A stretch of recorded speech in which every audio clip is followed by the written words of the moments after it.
a vedere all'inizio. In quella cosmologia, uno studioso secondo me straordinario, che è Kaul, che è il direttore del museo di Copenaghen, dove c'è quel meraviglioso carrello che porta, con il cavallo che porta il sole, ha fatto questa ricostruzione appunto del Kaul, questa ricostruzione della cosmologia europea, mettendo insieme centinaia e centinaia di segni,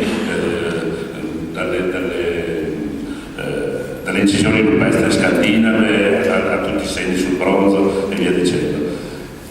Dalla sua ricostruzione risulta che il pesce, o meglio l'uccello che mangia il pesce, rappresenta il momento che precede l'alba e immediatamente l'alba.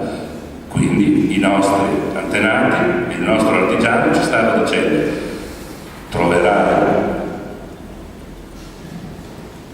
il centauro che sale, il centauro che appare nel mondo, assieme a quando le Pleiadi stanno scappando, assieme a quando le Pleiadi stanno tramontando, ecco il segno in senso rovescio, quando, nel momento nel quale il sole sorge all'alba, cioè quando l'uccello mangia il pesce. Perché dicevamo un uccello marino?